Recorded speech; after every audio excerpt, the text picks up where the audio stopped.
नमस्कार मित्रों, हम इतिहास की कड़ी में मारवाड़ का इतिहास पढ़ रहे हैं और मारवाड़ के इतिहास में हम राव मालदेव के बारे में पढ़ रहे हैं।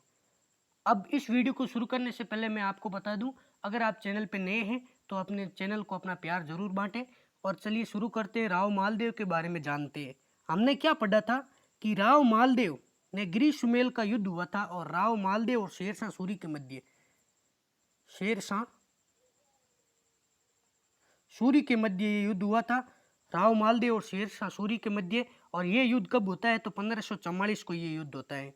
इस युद्ध में शेरशाह सूरी की विजय होती है और शेरशाह सूरी जोधपुर के दुर्ग पर अधिकार कर लेता है, जोधपुर के दुर्ग पर। लेकिन जब शेरशाह सूरी की मृत्यु होती है 22 मई 1545 को, जब शेरशाह सूरी की मृत्यु होती है कालिंजर में, तब राव मालदेव 1545 को इस जोधपुर के दुर्ग पर पुनः अधिकार कर लेते हैं। अब ध्यान दीजिएगा कि राव मालदेव का जो सबसे बड़ा पुत्र था उसका नाम था राम। और राव मालदेव राम को उत्तराधिकारी ना बनाकर अपने छोटे पुत्र चंद्रसेन को उत्तराधिकारी बनाते हैं। चंद्रसेन को उत्तराधिकारी बनाते हैं, उत्तराधिकारी घोषित करते हैं। इसलिए राम क्या होते हैं? नाराज हो जाते हैं। और राम नाराज होकर, आपने इतिहास में जाना होगा, भटियाणी रानी उमादे, जिसे रूठी रानी के नाम से जानते हैं, उनके पास चले जाते हैं, उमादे के पास में। और उमादे क्यों रूठी थी? क्योंकि जिस दिन राव मालदेव की उमादे के साथ शादी हुई थी, और उमादे के पिता का नाम, ये जैसलमेर की थी भटियाणी रानी उमादे, और जैसलमेर के शासक लूणकरण की पुत्री थी। जब इनकी शादी हुई और उसी रात ये रूठ जाती हैं। ऐसा कहा जाता है कि इनके दासी के साथ, राव मालदेव की दासी के साथ रात बिताने की वजह से उमादे रूठ जाती है और इसलिए ये रूठ के अजमेर चली जाती है। लेकिन जब राम भी रूठ कर उमादे के पास में आता है तो उमादे उसे अपने पुत्र के समान मानती है, यानी दत्तक पुत्र, यानी गोद लिया हुआ पुत्र के समान मानती है। और दोनों कहाँ रहते हैं? तो दोनों एक पाली में एक गांव है, उसका नाम है गुदोच। दोनों गुदोच में रहते हैं। और यहाँ से राम, अकबर और उमद दोनों साथ साथ रहते हैं और यहीं पर रहते हैं। कहाँ पर? गुदोच में।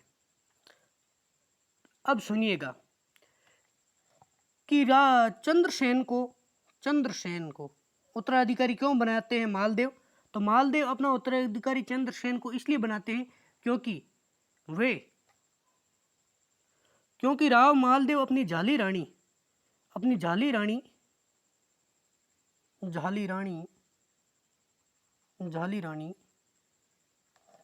स्वरूप दे से बेहद प्यार करते थे।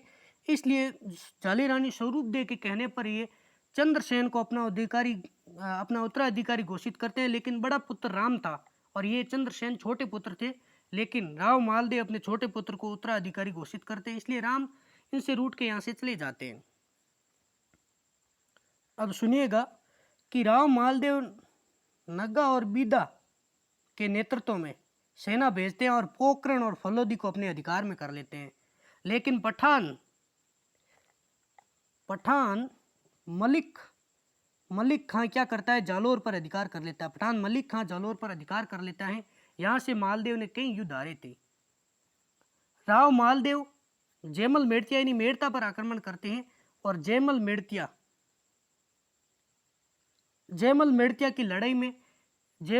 के साथ लड़ाई में राव मालदेव हार जाते हैं। राव मालदेव की जैमल मेड़तिया के साथ युद्ध में हार होती है। और ये वही जैमल मेड़तिया है जो चित्तौड़गढ़ दुर्ग के बाहर लड़ते हुए वीर गति को प्राप्त हुए। जैमल मेड़तिया और इनके भतीजे कल्लाजी राठौड़, इनके भतीजे कल्लाजी, 4 हाथों वाले देवता कल्लाजी, चित्तौड़गढ़ दुर्ग के बाहर युद्ध लड़ते हुए मारे जाते हैं अकबर के साथ। चित्तौड़गढ़ दुर्ग की रक्षा में दोनों काका भतीज वीर गति को प्राप्त होते हैं। अकबर चित्तौड़गढ़ पर आक्रमण करते हैं। अब जैमल मेड़तिया पर जब राव मालदेव आक्रमण करते हैं, लेकिन राव मालदेव पराजित हो जाते हैं। और जैमल मेड़तिया की मदद कौन करता है? तो जैमल मेड़तिया की एक तो बीकानेर की कल्याण सिंह करते हैं, क्योंकि कल्याण सिंह और राव मालदेव के मध्य पहले से ही शेरशाह सूरी के भड़काना ये सभी घटनाएं चलती थी और चलती आ रही थी, क्योंकि राव मालदेव ने जय सिंह को हराकर बीकानेर पर अधिकार कर लिया था और कल्याण मल ने शेरशाह सूरी को भड़काकर बीकानेर को पुनः प्राप्त कर लिया था। और जय कल्याण मल को यह डर था कहीं राव मालदेव की शक्ति अगर फिर से बढ़ गई तो ये बीकानेर पर फिर से आक्रमण करके बीकानेर को विजित कर लेगा और मुझे यहाँ से निकाल देगा। लेकिन राव मालदेव मेड़ता पर अभियान पे अभियान करते जाते हैं और 1557 के आसपास ये जयमल मेड़ता से मेड़ता छीन लेते हैं। जयमल मेड़ता को मेड़ता छुड़ा देते हैं और वहां पर मालकोट नामक दुर्ग बनाते हैं, मालकोट। लेकिन बाद में लगभग 1562 के आसपास मेड़ता पर अकबर का अधिकार हो जाता है और मेड़ता पर अकबर का अधिकार होने की वजह से यहाँ से जयमल मेड़ता और वीर कल्ला जी कहाँ चले जाते हैं, भागकर उदय सिंह की शरण में चले जाते हैं, मेवाड़ की शरण में चले जाते हैं और मेवाड़ की शरण में जाते हैं और चित्तौड़गढ़ दुर्ग में वीर गति को प्राप्त होते हैं। चित्तौड़गढ़ दुर्ग की रक्षा में वीर गति को प्राप्त होते हैं जयमल मेड़ता और कल्ला जी। और इस तरह से राव मालदेव का 7 नवंबर 1562 को देहांत हो जाता है। राव मालदेव एक महत्वाकांक्षी व्यक्ति था और राव मालदेव राज्य के विस्तार में बहुत ही अच्छा विश्वास रखता था, राज्य के विस्तार करना चाहता था, उत्तरी भारत में अपना प्रभुत्व जमाना चाहता था। इतना शक्तिशाली और विशाल सेना वाला, क्योंकि तारीख तुजुक ए जहांगीरी में भी ये कहा गया है राव मालदेव के बारे में कि सेना और राज्य के मामले में ये महाराणा सांगा से भी क्या थे, बड़े थे। और अकबरनामा में ये कहा गया है कि राव मालदेव हिंदुस्तान के सभी राजाओं या रावों से बड़े थे, इन सभी राजाओं से ऊपर थे राव मालदेव। और एक फारसी इतिहासकार हुए जिनका नाम है फरिश्ता इन्हें हस्मत वाला राजा कहते हैं। फरिश्ता इन्हें क्या कहते हैं, हस्मत वाला राजा। तो इस बात को आप ध्यान रखिएगा, एग्जाम से आप में कभी पूछ लिया जाए कि हस्मत वाला राजा किसे कहते हैं, तो हस्मत वाला राजा राव मालदेव को कहते हैं। हस्मत वाला राजा राव मालदेव को हस्मत वाला राजा कहते हैं। राव मालदेव को इतना ज़्यादा आप कह सकते हैं कि ये होती है किसी चीज़ को पाने की चाहत, राज्य को और परगनों को पाने की चाहत।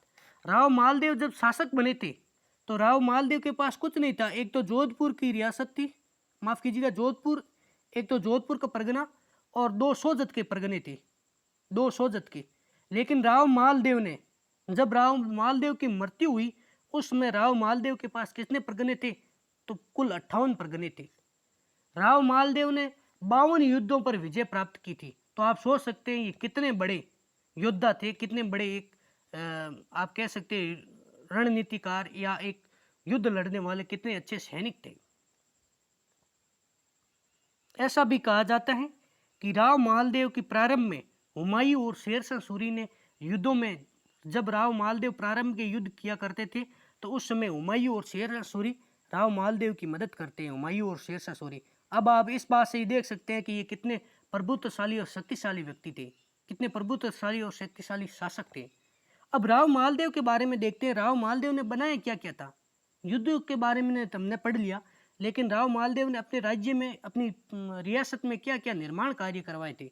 तो इनका जो निर्माण कार्य करवाया गया, एक तो था रानीसर तालाब, रानीसर तालाब का कोट, रानीसर तालाब का कोट इनके द्वारा बनाया गया।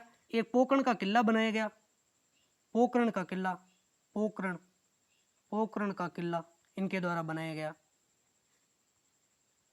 और राव मालदेव सोजत, एक तो सोजत, फलोदी, भद्राजून, पीपाड़, सिवाना, रिया, इन सभी स्थानों पर क्या करते हैं, मालकोट नामक दुर्ग का निर्माण करवाते हैं।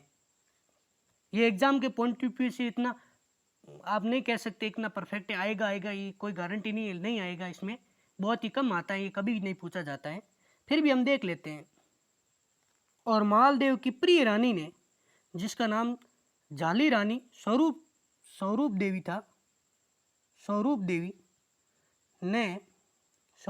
ने स्वरूप सागर तालाब का निर्माण करवाया, जिसे बहूजी के तालाब से जाना जाता है। इनके दरबार में कुछ साहित्यकारों का भी संरक्षण था। राव मालदेव के दरबार में चारण कवि रहा करते थे और चारण कवियों ने राव मालदेव को हिंदू बादशाह की उपाधि दी। किसकी? हिंदू बादशाह की। राव मालदेव के काल में किन किन रचनाएं रची गई? तो एक तो थी रतन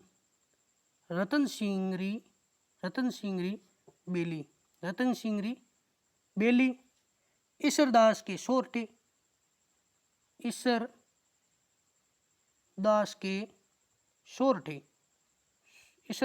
सोरठे और एक आशा बारट के गीत, आशिया के दोहे, ये सभी इनके शासनकाल में हुए। और क्या हुए? तो इनके शासनकाल में जिन ग्रंथों की रचना हुई, जीन रात्रि कथा, ये भी इनके शासनकाल में साहित्य ग्रंथ लिखे गए। इनके शासनकाल में एक संस्कृत भाषा में साहित्य ग्रंथ लिखा गया और जिसका नाम क्या था? लघुशतव राज। इनके शासनकाल में एक संस्कृत ग्रंथ ये भी लिखा गया था। तो ये था राव मालदेव के बारे में। और आगे का इतिहास, जो इनके अगले उत्तराधिकारी हैं, वो राव चंद्रसेन है। तो आगे के इतिहास में हम राव चंद्रसेन के बारे में पढ़ेंगे। जब तक के लिए धन्यवाद।